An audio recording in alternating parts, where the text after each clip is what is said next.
Jemaat yang dikasihi Tuhan, selamat malam. Kita bertemu kembali dalam kebaktian doa GKI Surabaya pada tengah minggu, Rabu 23 Juni pada malam hari ini. Kita sungguh bersyukur karena anugerah Tuhan yang terus memimpin dan menuntun kehidupan kita. Biarlah saudara, hidup kita selalu kita gantungkan kepada Tuhan, karena Dialah yang memimpin dan Dialah yang memberikan yang terbaik dalam kehidupan kita. Mari kita bersama-sama memuji nama Tuhan. Ku pancarkan keindahan-Mu. KPPK nomor 295.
Puji Tuhan, seharusnya memang kita memancarkan kemuliaan Tuhan dalam kehidupan kita. Karena memang itulah tujuan utama dalam kehidupan kita, supaya nama Tuhan dipermuliakan. Mari kita berdoa mengawali semuanya. Bersyukur, berterima kasih Bapa, kesempatan pada malam hari ini kami boleh datang kembali ke hadirat Tuhan. Bapa, sertailah seluruh rangkaian kebaktian doa kami pada malam hari ini. Kami percaya akan anugerah Tuhan yang akan memimpin sepenuhnya seluruh rangkaian doa kami dari awal sampai akhir. Terima kasih ya Bapa, dengar doa kami dalam nama Tuhan Yesus Kristus. Amin. Kita akan menyanyikan bersama-sama lagu KPPK 207, Penebusan. Penebusannya ku beritakan, karena darah domba Allah. Ku ditebus karena rahmat-Nya, agar ku jadi anak-Nya. Penebusan karena darah domba Allah. Penebusan agar ku jadi anak-Nya. Ku senang karena Ia tebusku, yang tak dapat ku lukiskan. Dan ku tahu penyertaan-Nya, terang-Nya menuntun jalanku. Penebusan karena darah domba Allah. Penebusan agar ku jadi anak-Nya. Ku ingat kasih tebusan-Nya dan taat pada firman-Nya. Tak hentinya ku memuji Dia tentang kasih anugerah-Nya. Penebusan karena darah domba Allah. Penebusan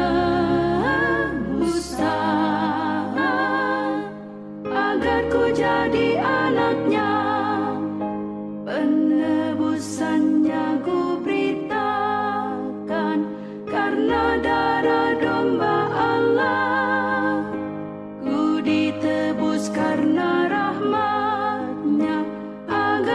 jadi anaknya. Penebusan karena darah domba Allah. Penebusan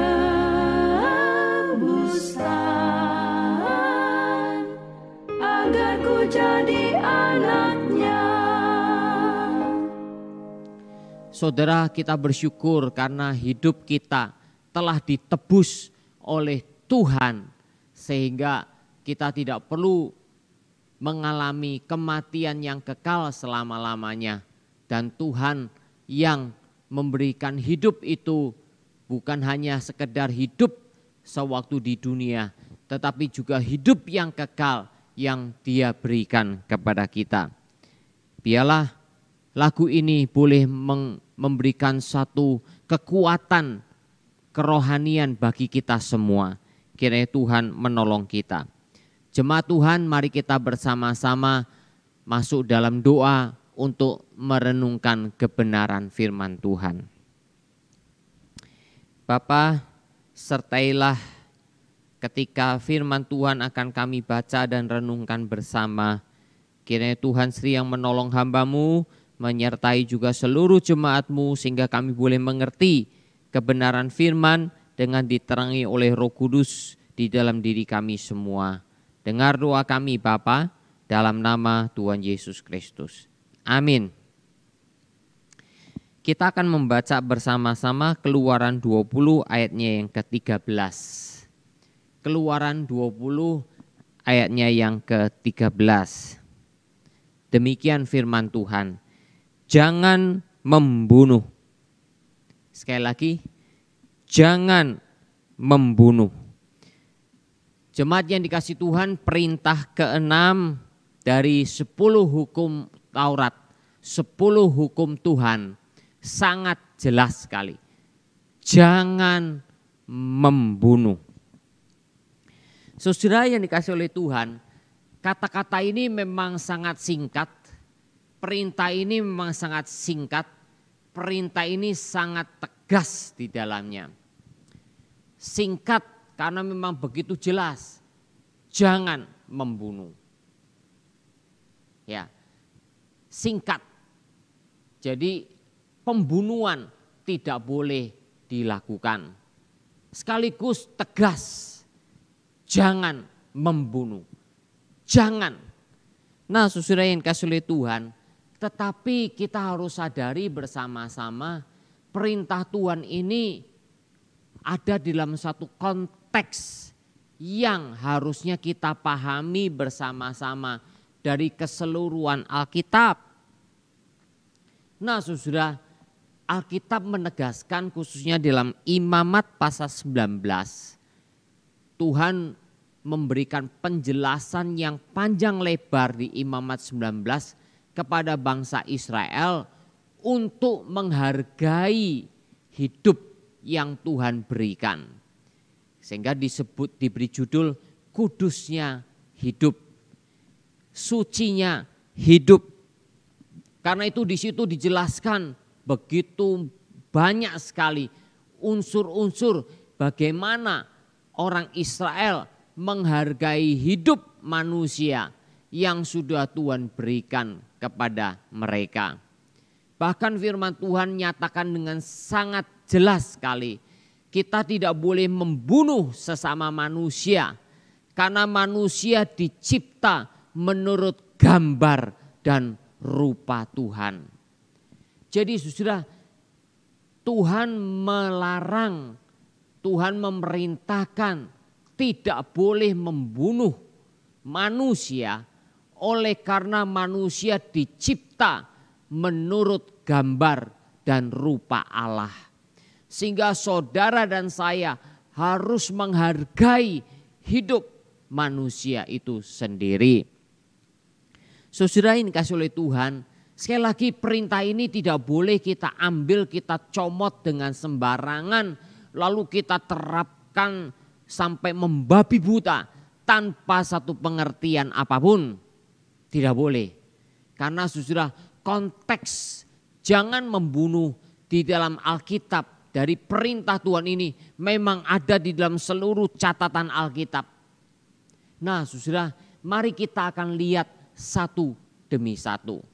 Memang betul saudara, kita pasti akan mendukung orang-orang kelompok yang ingin hidup sebagai vegetarian, ya, sehingga memang tidak boleh membunuh, bukan, termasuk membunuh hewan-hewan. Kemudian ya di satu sisi bolehlah kita mengatakan sekali-sekali vegetarian. Begitu pula kita sangat menghargai orang-orang yang menginginkan perdamaian. Kelompok yang menginginkan perdamaian dalam kehidupan. Betul, kita sangat mendukung. Seharusnya memang jikalau tidak ada pembunuhan, saudara, kehidupan manusia betul-betul penuh dengan kedamaian. Tetapi saudara, itu hanya satu bentuk keinginan, kerinduan manusia. Dalam faktanya begitu sulit sekali. Mungkin juga mendukung kelompok orang-orang yang menentang perbudakan. Biarlah manusia memiliki kebebasan sehingga saudara menentang segala bentuk kekerasan dalam perbudakan-perbudakan. Kita setuju saudara, kita setuju dan otomatis kita harus setuju. Namun saudara, perintah Tuhan ini harus dipahami secara utuh di dalam konteks Alkitab. Jemaat yang dikasihi oleh Tuhan, sebelum peristiwa air bah, pada waktu Tuhan memang menciptakan manusia, Tuhan memberikan seluruh buah-buahan dalam taman dan semua sayur-sayuran boleh dikatakan untuk menjadi makanan bagi manusia. Buah-buahan, biji-bijian dan termasuk juga sayur-sayuran. Kita bersyukur kepada Tuhan, sebelum manusia jatuh dalam dosa, Tuhan memberikan itu karena manusia dalam keadaan yang sempurna pada waktu diciptakan oleh Tuhan. Tetapi ketika manusia jatuh dalam dosa, saudara, perintah itu memang masih sama. Dan Tuhan masih memberikan buah-buahan, biji-bijian, tumbuh-tumbuhan yang berbiji sebagai makanan buat manusia, termasuk di situ tumbuh-tumbuhan. Nah saudara yang dikasihi oleh Tuhan, sampai berlangsung setelah manusia jatuh dalam dosa, sampai peristiwa air bah yang terjadi di zaman Nuh. Nah saudara, setelah air bah terjadi dan ketika Nuh dan keluarganya keluar dari kapal dan melepaskan seluruh hewan-hewan yang ada, dan Tuhan memerintahkan kembali kepada Nuh dan keluarganya untuk beranak cucu memenuhi bumi. Sesudah itu Nuh mengorbankan persembahan kepada Tuhan. Dan Tuhan berkenan atas persembahan korban Nuh itu. Dan sehingga Tuhan berjanji tidak akan memusnahkan manusia dengan air bah lagi. Dan di situ ada suatu perintah dari Tuhan. Mulai sekarang sesudah air bah, manusia boleh memakan daging. Tetapi jangan sampai engkau makan dengan darahnya. Jadi saudara, setelah peristiwa air bah, manusia boleh diizinkan oleh Tuhan untuk memakan daging. Menunjukkan bahwa setelah air bah sudah dunia yang dicipta oleh Tuhan itu berubah, dalam arti bahwa langit, atmosfer yang menutupi, menudungi seluruh bumi yang pada waktu itu membuat manusia bisa hidup ratusan tahun. Yang paling lama Metusalah berumur 969 tahun. Saudara, banyak yang berumur 900 tahun, 800 tahun, 700 tahun, 600 tahun. Tetapi setelah peristiwa air bah, manusia hanya hidup 120 tahun paling lama. Dan kemudian setelah zaman Musa menuliskan dalam Mazmur, kalau tidak salah Mazmur 90, bahwa manusia hidup paling 70 tahun dan kalau kuat menjadi 80 tahun. Selebihnya dari itu adalah kesusahan belaka. Nah saudara yang kasih oleh Tuhan, oleh karena terjadi perbedaan atmosfer di bumi yang pada waktu itu menutupi seluruh bumi yang bisa membuat manusia hidup begitu panjang umurnya. Tetapi setelah itu tidak bisa lagi. Karena itu Tuhan mengizinkan manusia untuk makan daging dari binatang-binatang yang ada. Karena itu dalam perintah Taurat, perintah dari 5 Taurat Musa, bagaimana Tuhan mengatur supaya Israel tidak boleh makan hewan-hewan yang haram dan hanya boleh makan hewan-hewan yang halal. Saudara, itu semua ada satu urut-urutan. Bagaimana saudara setelah zaman Nuh, setelah peristiwa air bah, manusia diizinkan untuk makan daging hewan. Di sini menunjukkan saudara, maaf, ada peristiwa hewan itu harus dibunuh, hewan itu harus dimatikan, darahnya harus dicurahkan supaya dagingnya bisa diambil, dagingnya bisa dimakan, dikonsumsi oleh manusia. Sebagaimana pada waktu Adam dan Hawa jatuh dalam dosa, ketika Tuhan mau memberikan pakaian kepada manusia yang jatuh dalam dosa, Adam dan Hawa tidak tahu, mereka hanya memakai daun-daunan dari pohon-pohonan. Tapi itu semua bersifat sementara, tidak bisa awet karena dalam 1-2 hari sudah akan layu. Karena Tuhan memberikan pakaian dari kulit binatang yang tentu di situ ada persembahan, ada sesuatu yang harus dikorbankan, yang harus dibunuh di dalamnya. Nah saudaraku yang kasih Tuhan, karena itulah Tuhan terus mengatur. Saudaraku yang dikasih Tuhan, karena itulah perkataan jangan membunuh, kita harus lihat di dalam konteks yang sangat jelas. Beberapa hal kita perlu pikirkan bersama-sama di dalamnya. Saudara, kita tidak boleh membatasi perintah jangan membunuh itu di dalam arti kalau Tuhan memerintahkan Israel sebelum datang menyembah Tuhan harus melakukan korban-korban. Bagaimana? Korban binatang sebagai korban persembahan, yaitu korban penebusan salah, korban pengakuan dosa, korban pendamaian dan sebagainya. Begitu banyak aturannya. Kalau jangan membunuh bagaimana bisa memberikan korban? Nah saudara, begitu pula saudara, di dalam perintah Tuhan ini tidak ada kaitannya dengan tidak diperbolehkannya hukuman mati. Saudara, di dalam kehidupan manusia mengerti tentang sistem keadilan. Jikalau ada seorang manusia yang telah mencabut nyawa begitu banyak orang-orang di sekitarnya karena kejahatan yang begitu dahsyat sekali, apakah dia tidak boleh dihukum mati? Nah saudara yang kasih oleh Tuhan, karena itulah perintah jangan membunuh tidak bisa dikenakan terhadap hukuman mati yang harus diberikan kepada orang yang demikian jahatnya. Begitu pula saudara, kita boleh memikirkan pada waktu Tuhan memerintahkan Israel untuk masuk ke tanah Kanaan, untuk menguasai seluruh tanah Kanaan dan melenyapkan seluruh bangsa Kanaan. Tanda petik di dalam perang suci. Saya katakan perang suci dalam tanda petik hanya berlaku untuk saat itu saja. Kita tidak boleh terapkan untuk seterusnya dalam kehidupan, tidak bisa.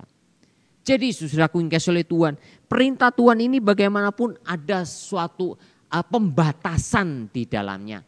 Kita harus mengerti dalam satu konteks yang utuh, konteks yang bagaimana yang kita bisa pahami bersama-sama. Yang jelas saudara, tadi sudah saya katakan, manusia dicipta menurut gambar dan rupa Allah.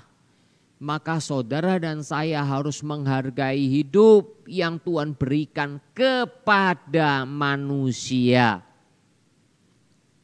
Jadi konteks jangan membunuh ini dikaitkan dengan perlakuan terhadap sesama manusia. Jangan sampai engkau melakukan tindakan menghabisi nyawa seseorang. Itu adalah kekejian bagi Tuhan.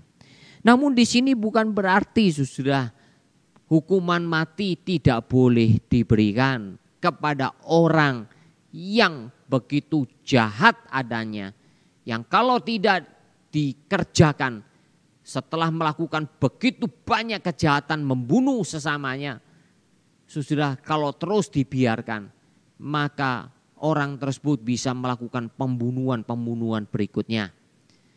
Nah saudara, ini suatu hal yang memang bisa diperdebatkan, bisa didiskusikan lebih lanjut. Tetapi bukan pada tempatnya saat ini. Nah saudara, namun pada waktu itu saudara, berkenaan dengan hukuman mati yang memang Tuhan memang perintahkan. Siapa yang mengambil nyawa sesamanya, dia juga harus dihukum mati. Itu ada juga di dalam perintah Tuhan, di dalam kitab Taurat Musa. Namun saudara, hukuman mati pun bisa terus dipertimbangkan di dalam berbagai macam aspek.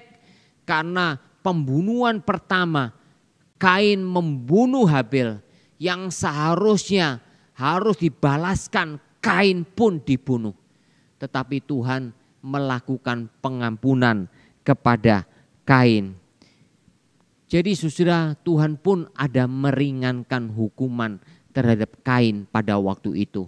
Namun sekali lagi saudara, ini semua dalam satu pertimbangan-pertimbangan di dalam pengadilan, di dalam sistem keadilan, kebenaran dan sebagainya.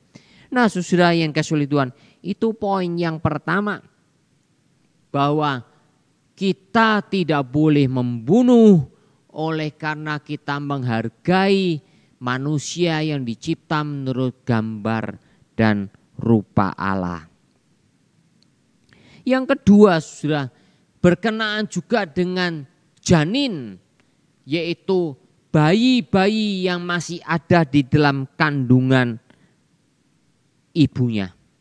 Saudaraku yang kasih oleh Tuhan, di dalam hukum Taurat memang ada mengatur bagaimana seharusnya perlakuan terhadap janin itu. Tapi dikenakan kepada ibunya pada waktu itu serta janinnya. Tapi saudara, ada suatu perkembangan yang lebih lanjut. Kita harus sadari bahwa memang orang Kristen terbelah menjadi dua. Ada yang pro kehidupan, ada yang pro pilihan atau pro choice. Pro life, pro choice. Pro life adalah pro mendukung kehidupan.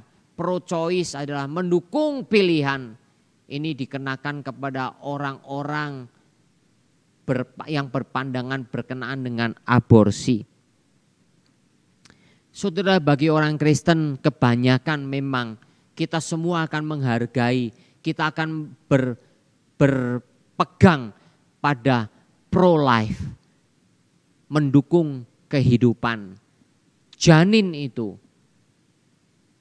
bayi yang masih ada di dalam kandungan, bagaimanapun juga adalah ciptaan Allah, bagaimanapun juga adalah gambar dan rupa Allah di dalamnya. Tidak bisa saudara dengan pro choice, dengan mendukung pilihan, tergantung dari ibunya, tergantung dari bapaknya. Dia mau memilih bagaimana. Saudara, kalau begitu kita tidak menghargai hidup yang Tuhan berikan kepada anak yang ada di dalam kandungan tersebut.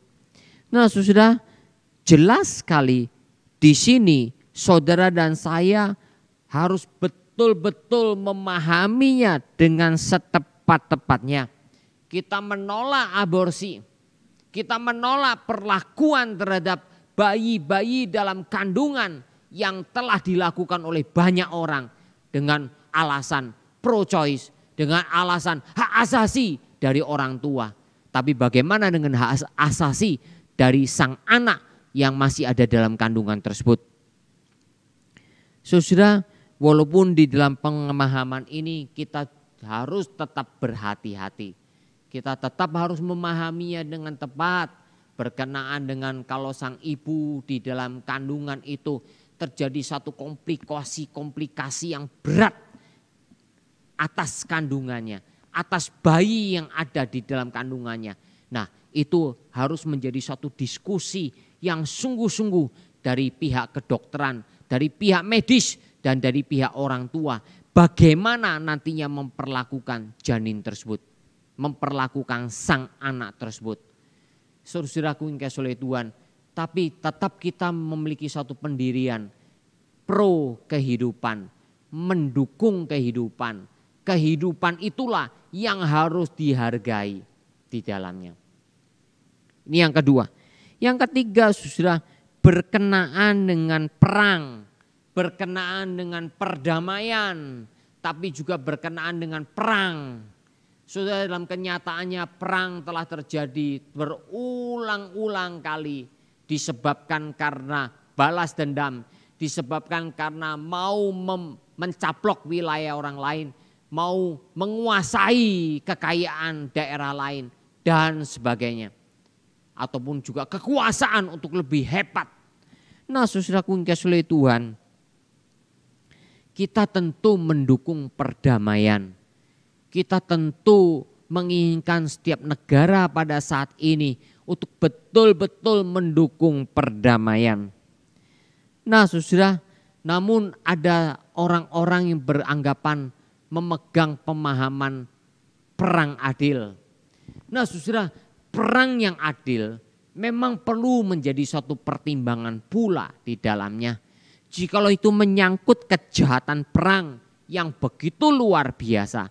Misalnya seperti pada waktu Perang Dunia yang kedua, berkenaan dengan kejahatan dari Nazi, kejahatan dari Hitler yang begitu luar biasa. Bagaimanapun juga perang yang adil tetap bisa dilakukan.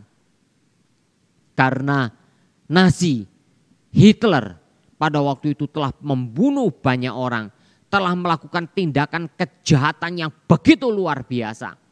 Nah, saudaraku yang dikasihi oleh Tuhan,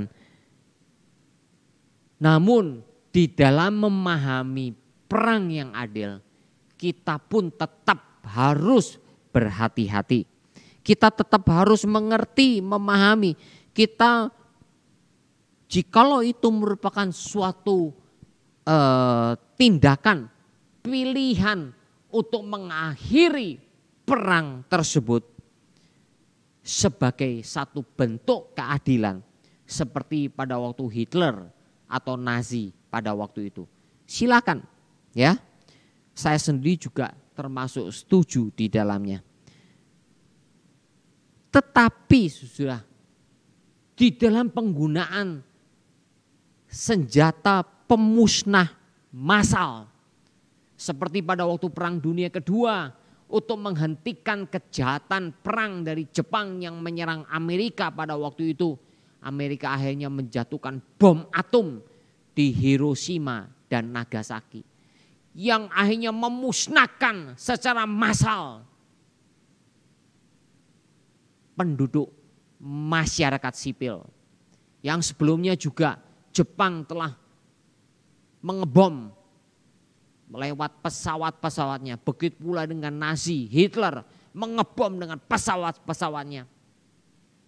Rumah-rumah penduduk terjadi pemusnahan massal.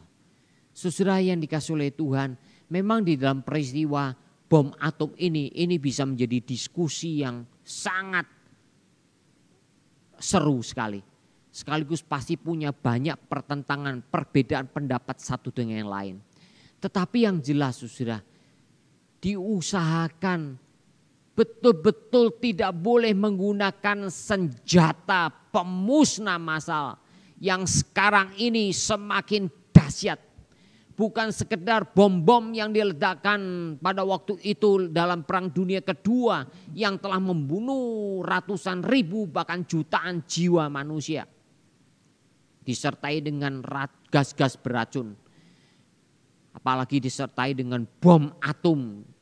Sekarang sudah nuklir yang bisa memusnahkan bukan hanya satu kota, tetapi juga satu daerah secara lebih luas dengan jangkauan yang dahsyat dan sakit penyakit nuklir yang akan meluluhlantakan segala sesuatunya.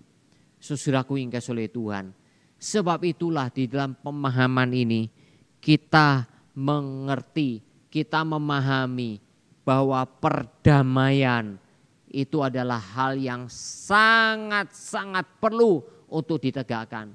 Dan pemimpin negara harus memiliki pemahaman yang utuh dengan perintah Tuhan ini. Jangan membunuh. Walaupun saudara kita sadar manusia sudah jatuh dalam dosa. Sepandai-pandainya manusia, sehikmat-hikmatnya manusia, sesabar-sabarnya manusia, ada satu hal yang saudara dan saya harus tahu. Dosa. Dosa telah merusak seluruh manusia. Bahkan orang yang berpendidikan, orang yang baik, semuanya sudah jatuh dalam dosa. Negara yang makmur juga adalah orang berdosa. Dosa bisa mengakibatkan orang tidak berpikir dengan jernih. Karena itulah kita harus kembali kepada Tuhan, memahami perintah ini. Jangan membunuh, jangan membunuh. Perintah Tuhan sebetulnya begitu jelas sekali. Khususnya Tuhan Yesus Kristus. Ketika dia turun dari surga menjadi manusia, dia melayani orang-orang pada waktu itu di Palestina, di orang-orang Yahudi, memberikan khotbahnya, memberikan khotbah yang begitu jelas. Perbuatan membunuh bukan sekedar tindakan secara fisik. Di dalam khotbah di bukit Yesus katakan, jikalau ada keinginan membunuh, jikalau ada kebencian dan dendam di dalam hatimu, dan kau telah melakukan kata-kata penghinaan yang begitu luar biasa terhadap sesamamu manusia, itu pun sudah membunuh. Jadi saudara, Yesus Kristus telah memperluas, memperdalam, melihat kepada inti dasar dari jangan membunuh itu, yaitu keadaan hati manusia dan pikiran manusia. Jikalau di dalam hatimu ada satu dendam, ada satu kemarahan, ada suatu ketidakpuasan, dan kau mulai mengeluarkan kata-kata yang tidak pantas terhadap sesamamu manusia, itu pun kau sudah membunuh. Saudara yang dikasihi oleh Tuhan, jadi sangat jelas sekali. Karena itu Rasul Yohanes di dalam surat Yohanes juga mengatakan, setiap orang yang membenci saudaranya, dia adalah pembunuh manusia. Jadi saudara, firman Tuhan jelas sekali. Firman Tuhan sangat jelas. Perintah Tuhan di dalam perjanjian lama, jangan membunuh. Engkau menghargai hidup manusia. Memang saudara, bangsa Israel tidak sepenuhnya bisa melakukan itu semua. Karena di antara mereka pun bisa terjadi saling membunuh, saling kebencian dan sebagainya. Begitu pula pada zaman perjanjian baru, hanya Yesus memberikan satu penjelasan yang demikian gamblang, bahwa pembunuhan dimulai dari keadaan hatimu, dari keadaan pikiranmu, di mana engkau penuh dengan kebencian, di mana engkau penuh dengan kemarahan, di mana engkau ada kedendam, kesumat di dalamnya. Di situ engkau hati-hati telah bisa membunuh. So itu Tuhan mengatakan kepada Kain, mengapa engkau marah dalam hatimu? Engkau harus menguasai kemarahanmu. Dosa sudah mengintip di depan pintu hatimu. Kuasailah itu. Jelas sudah, kemarahan, kebencian, balas dendam, ketidakpuasan terhadap orang lain. Saudaraku yang kasih Tuhan, sebab itulah pemimpin-pemimpin negara perlu kita doakan. Pemimpin-pemimpin angkatan bersenjata kita perlu doakan. Sekaligus juga ilmuwan-ilmuwan kita perlu doakan. penemuan-penemuan yang semakin luar biasa, tetapi sekaligus yang sebetulnya di satu sisi bisa menjadi satu kemakmuran, menjadi bermanfaat bagi manusia, tetapi di pihak yang lain menjadi pemusnah massal. Saudara, fusi nuklir yang ditemukan dalam konsep Albert Einstein mengenai energi itu sama dengan massa dikalikan percepatan, dikuadratkan. E sama dengan m.c kuadrat. Saudara, penemuan yang luar biasa yang bisa dipahami dengan penemuan energi yang begitu dahsyat yang bisa menolong manusia. Tetapi itu ternyata telah digunakan di dalam persenjataan pembunuh massal. Saudara, ilmuwan juga adalah orang berdosa. Manusia semua orang berdosa. Kayak itu jikalau itu digunakan untuk kebaikan manusia. Seperti listrik tenaga nuklir. Dan Tiongkok sedang mengembangkan matahari buatan dalam fusi nuklir yang begitu luar biasa. No problem.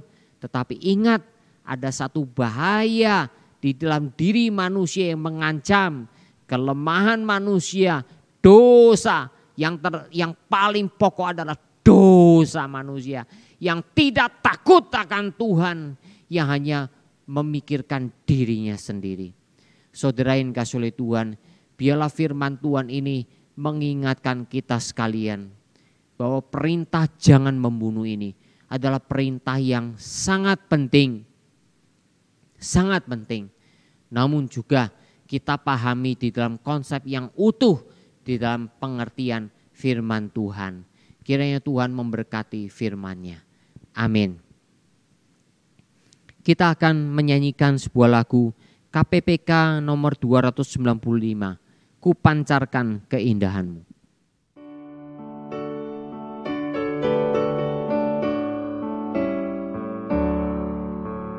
Tuhan, ku pancarkan keindahan-Mu dan kasih yang ajaib, kasih yang murni.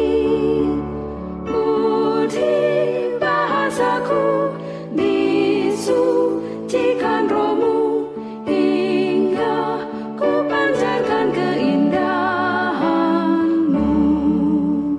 Let the beauty of Jesus be seen in me, all His wonderful patience and purity. Oh, Thou Spirit divine, all my nature refine, till the beauty of Jesus be seen in me.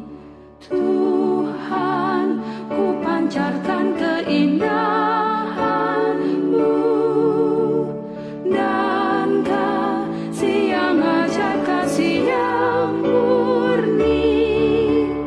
Budi bahasaku disucikan Roh-Mu hingga ku pancarkan keindahan-Mu. Jemaat yang dikasihi Tuhan, bersyukur biarlah kehidupan kita sebagai orang Kristen yang penuh dengan cinta kasih, yang tidak membenci sesamanya, sehingga kita tidak melakukan pembunuhan. Memang kita tidak akan melakukan pembunuhan secara fisik, tapi kita juga tidak akan melakukan pembunuhan karakter, pembunuhan secara emosional terhadap saudara-saudara kita di dalam kebencian, balas dendam, ketidaksenangan dan sebagainya. Tapi kita sungguh-sungguh mengasihi mereka. Mari kita doakan supaya saudara dan saya terus belajar untuk tidak membenci sesama kita. Orang-orang di sekitar kita, orang-orang yang dekat dengan kita, di tempat pekerjaan kita, di tempat usaha kita, di keluarga kita, rumah tangga kita, bahkan di gereja. Mari kita belajar untuk mengasihi dan tidak membenci, sehingga kita tidak melakukan pembunuhan. Mari kita berdoa bersama. Bapa kami dalam surga, kami menyerahkan firman-Mu ini ke dalam tangan-Mu Bapa. Engkau jelas menyatakan jangan membunuh. Dalam firman-Mu akhirnya diperluas dan dipertajam, diperdalam oleh Tuhan Yesus Kristus bahwa membenci saudaranya. Oleh karena ketidakpuasan, karena balas dendam, karena kemarahan, itu telah melakukan pembunuhan. Tuhan tolong kami, firman-Mu juga mengajarkan saling mengasihi. Saling mengasihi sebagai suatu perbuatan yang positif dibandingkan dengan jangan membunuh sebagai suatu perbuatan yang mencegah saja. Tapi biarlah ya Bapa, Kau tolong kami, karena kami masih dalam keadaan berdosa. Bisa muncul dari hati kami, pikiran kami untuk membenci, kami marah, kami tidak puas, kami kesal dengan saudara-saudara kami, orang-orang di sekitar kami. Tetapi biarlah perintah Tuhan untuk mengasihi, supaya dengan demikian ya Bapa, kemarahan, kebencian, ketidakpuasan, kedongkolan itu boleh tertutupi oleh cinta kasih Tuhan. Bersyukur, berterima kasih Bapa, dengar doa kami. Kau pimpin setiap jemaat-Mu dalam kehidupan keluarga, hubungan suami istri, hubungan orang tua dan anak. Dalam kehidupan bermasyarakat dengan tetangga-tetangga, juga bergereja dengan saudara seiman, bahkan di tempat usaha, pekerjaan, di kantor, di pabrik-pabrik, kami boleh mengasihi orang-orang lain.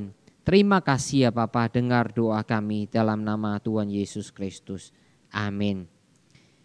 Kita doakan supaya kita punya hidup yang penuh sukacita, penuh kedamaian, damai sejahtera dari Tuhan dalam menghadapi kehidupan yang boleh Tuhan percayakan kepada kita semua. Mari kita berdoa bersama.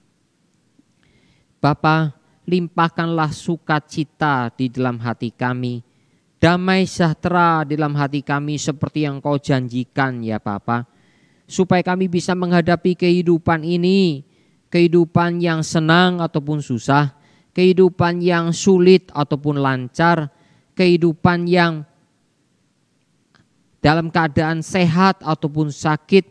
Biarlah sukacita Tuhan, damai sejahtera Tuhan memimpin kehidupan kami semua. Mari sertai dan pimpin ya Bapa jemaat-Mu sekalian untuk terus bergantung kepada Tuhan hari demi hari, waktu demi waktu dalam menghadapi kehidupan ini. Dalam nama Tuhan Yesus Kristus kami berdoa. Amin. Kita doakan untuk ibadah online, baik hari Minggu kebaktian umum, hari Rabu kebaktian doa, untuk online dari anak-anak, untuk ibadah remaja, dan juga untuk persekutuan pemuda lewat Zoom, agar semuanya bisa tetap membina, menumbuhkan kerohanian dari saudara kita semua. Mari kita berdoa bersama. Berdoa Bapa untuk ibadah online yang masih terus dilakukan oleh gereja-Mu, baik hari Minggu dalam ibadah umum maupun Rabu dalam kebaktian doa, dan anak-anak dengan online hari Minggu, remaja dalam persekutuan ataupun pemuda Bapa lewat Zoom. Mari sertai dan pimpin Bapa, semuanya boleh berjalan dengan baik, dan kiranya Tuhan menolong, mengurapi, memberkati, sehingga seluruh rangkaian ibadah-ibadah ini boleh memupuk kerohanian kami semua, semakin hari semakin bertambah di dalam Tuhan dan semakin mengasihi Tuhan. Dalam nama Tuhan Yesus kami berdoa. Amin. Kita doakan untuk masyarakat di Indonesia. Kita tahu di Indonesia terdiri dari ratusan suku bangsa. Dan bersyukur karena ada Pancasila, Bhinneka Tunggal Ika, sehingga masyarakat sampai sekarang masih secara umum hidup dengan damai. Namun sudah kita tahu ada orang-orang tertentu, kelompok-kelompok tertentu yang karena kebencian, bahkan karena ajaran-ajaran yang sesat, mereka orang-orang ini kelompok-kelompok tertentu ini mengajarkan kebencian yang bisa merusak kerukunan hidup beragama, kerukunan hidup berbangsa di Indonesia ini. Mari kita doakan supaya masyarakat Indonesia yang bertoleransi, masyarakat Indonesia yang bisa saling menerima, boleh terus terpupuk dengan baik. Dan mari kita sebagai orang Kristen di Indonesia untuk memeliharanya dan memberikan pengaruh yang positif kepada banyak masyarakat Indonesia. Mari kita berdoa bersama. Bapa, kami bersyukur negara Indonesia didirikan karena Pancasila, Bhinneka Tunggal Ika, menjadi kesadaran dari tokoh-tokoh bangsa pada waktu Indonesia ini merdeka. Masih terus dipertahankan sampai sekarang. Namun ya Bapa, ada kelompok tertentu lewat ajaran agama yang tidak pada tempatnya. Akhirnya mengajarkan kebencian kepada orang lain, kebencian kepada orang-orang yang berbeda, kebencian kepada suku-suku yang berbeda, bahkan kebencian kepada orang-orang yang beragama beda. Tuhan, tolonglah supaya orang-orang yang penuh dengan kebencian, yang penuh dengan iri hati, yang penuh dengan ketidakpuasan ini boleh ditanggulangi oleh pemerintah kami, oleh seluruh masyarakat secara bersama-sama, bahwa Bhinneka Tunggal Ika, bahwa Pancasila adalah yang terbaik untuk Indonesia. Mari sertai Bapak juga untuk orang Kristen untuk bisa memberikan pengaruh positif kepada banyak masyarakat Indonesia lewat kehidupan anak-anak Tuhan yang bersungguh-sungguh mengasihi bangsa Indonesia ini. Terima kasih Bapak, dengar doa kami dalam nama Tuhan Yesus Kristus. Amin. Kita doakan untuk pandemi di Indonesia. Saudara, pertambahan terus terjadi orang-orang yang terkena COVID. Bahkan ternyata varian-varian baru dari baik varian Delta dari India, varian Alpha dari Inggris, dan yang lainnya ternyata sudah ada di Indonesia dan menyebar begitu cepat. Doakanlah agar rakyat betul-betul sadar sehingga mereka taat untuk tidak sering berkumpul. Jangan hanya karena alasan tradisi, alasan agama atau alasan apapun, hanya kepentingan sendiri, mereka hanya terimbas sakit penyakit. Doakan untuk vaksinasi yang ditarget 1 juta per hari supaya ini bisa dijalankan. Doakan untuk tenaga kesehatan, para dokter, para perawat, agar Tuhan berbelas kasihan melindungi mereka. Mari kita berdoa. Bapa, pandemi di Indonesia belum reda. Bahkan di bulan ini ya Tuhan terus menunjukkan kenaikan penularan yang semakin cepat oleh karena ketidaktaatan, oleh karena orang-orang Indonesia, sebagian masyarakat yang tidak taat kepada anjuran pemerintah. Mereka hanya karena masalah tradisi, mungkin masalah yang dipahami agama yang pemahaman yang salah terhadap perintah agama. Bahkan juga ya Papa, hanya untuk kepentingan diri sendiri sehingga penyebaran COVID bertambah. Tuhan tolonglah supaya masyarakat Indonesia banyak yang sadar, jangan mengulang kembali. Berdoa untuk vaksinasi yang ditarget 1 juta per hari. Tuhan tolong supaya ini boleh terjadi, boleh dilaksanakan dengan baik. Berdoa untuk tenaga kesehatan, para dokter, para perawat rumah sakit di puskesmas dan sebagainya, agar Tuhan lindungi, Tuhan tolong mereka terhindar dari penularan COVID ya Bapa. Mohon anugerah-Mu Bapa, dengar doa kami dalam nama Tuhan Yesus Kristus. Amin. Doakan untuk ekonomi Indonesia agar Tuhan menolong. Saudara, jangan sampai keadaan ini terus terjadi. Doakanlah untuk ketahanan ekonomi di Indonesia. Doakanlah untuk kementerian khususnya ekonomi dan Bank Indonesia betul-betul mengelola keuangan dengan baik. Mari kita berdoa bersama-sama. terus berdoa Bapa untuk Indonesia, ekonominya khususnya ya Bapa. Mohon anugerah-Mu Bapa, supaya ada ketahanan ekonomi di negeri ini. Tolonglah Menteri dan Bank Indonesia mengelola keuangan dengan baik, sehingga ya Tuhan mengeluarkan kebijakan-kebijakan yang sungguh-sungguh bisa mendorong pertumbuhan ekonomi. Tolong juga ya Bapak, ekspor biarlah boleh terjadi, boleh terus terjadi di dalamnya. Kau tolong ya Bapak, karena ekonomi ini juga menyangkut kehidupan banyak masyarakat Indonesia, termasuk anak-anak Tuhan. Di dalam usaha, di dalam dagang, di dalam perekonomian, menjalani usaha, Tuhan Kau pimpin semuanya. Kami mohonkan anugerah Tuhan di dalamnya. Terima kasih ya Bapa. Terima kasih Engkau telah mendengarkan seruan doa kami, dan Kau telah memimpin seluruh rangkaian doa kami dan firman Tuhan yang kami renungkan pada malam hari ini. Bapa, terima kasih. Dengar doa kami dalam nama Tuhan Yesus Kristus. Amin. Persekutuan doa selesai. Tuhan Yesus memberkati. Amin.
亲爱救主，我心何等感谢你单单在意我这爱你的心，我愿一生追求跟随我主，谦卑为